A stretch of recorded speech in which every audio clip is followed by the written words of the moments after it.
यम तर मुजाहिद अंदर फसेमित बह DSP इमाम साहब तो गुजारिश करान सिलेंडर हनस खत तैयार हथियार त्रो पत्थर अब करो खड़ा नबर नहीं तो यू मौक दिन बार बार गुजारिश की गई, सरेंडर कर दो, हथियार डाल दो। यम तर मुजाहिद अंदर फसेमित तो गुजारिश करान बह DSP इमाम साहब ये तो गुजारिश करान कि तुम नीरो नबर सरेंडर करो हथियार त्रो पत्थर अब करो खड़ा तो नबर नहीं तो यू मौक दिन कि दोबारा तो आराम से ब्याह जिंदगी जियो। लेकिन गोली की जुबान समझने वाले दहशत गर्दों को अमन की जुबान समझ नहीं आई और फिर उनका वही हाल हुआ जो देश के दुश्मनों का होना चाहिए।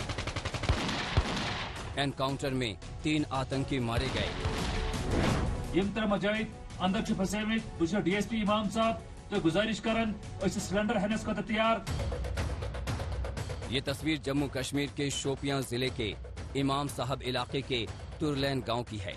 एक घर में आतंकियों के छिपे होने की सूचना पर सुरक्षा बल के जवान इलाके की घेराबंदी कर यहां पहुंचे थे। सबसे पहले आतंकियों से सरेंडर की अपील की गई।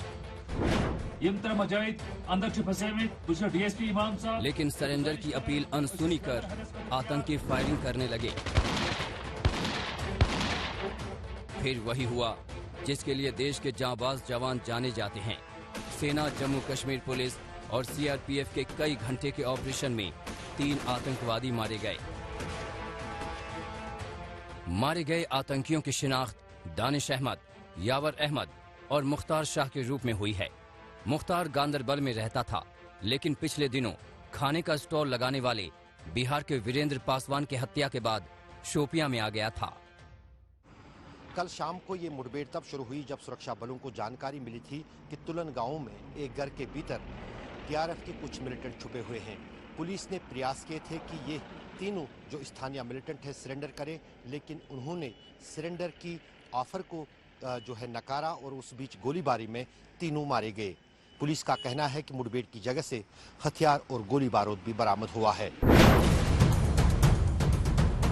शोपियां में कल शाम एनकाउंटर शुरू हुआ था। 24 घंटे के भीतर जम्मू कश्मीर में ये चौथा एनकाउंटर था। रविवार रात अनंतनाग और बांदीपुरा में एनकाउंटर हुआ था और फिर सोमवार सुबह पुंछ जिले में। अनंतनाग और बांदीपुरा एनकाउंटर में 2 आतंकी मारे गए, जबकि पुंछ में 5 जवान शहीद हुए। शोपियां में 3 आतंकी ढेर किए गए।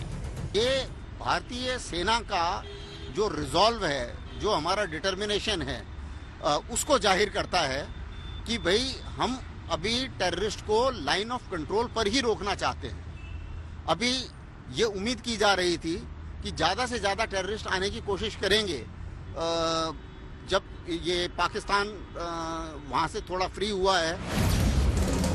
अनुच्छेद 370 हटने के बाद घाटी में बहाल शांति के लंबे दौर के बाद कश्मीर में पिछले कुछ समय से अचानक आतंकी हमले की घटनाएं तेज हुई हैं।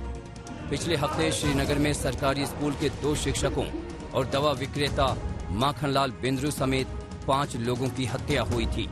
माना जा रहा है कि सुरक्षा बल की सख्ती से बौखलाहट में आतंकी बड़ी वारदात करने की कोशिश में हैं। उनकी बौखलाहट की वजह भी समझ लीजिए। 2019 में 163 आतंकी मारे गए, 2020 में 232 आतंकी ढेर हुए, 2021 में 7 अक्टूबर तक 134 आतंकियों को मारा गया। संदेश साफ है, देश के खिलाफ जो बुरी नजर डालने की हिमाकत करेगा उसकी खैर नहीं। श्रीनगर से अशरफ वानी के साथ आज तक ब्यूरो।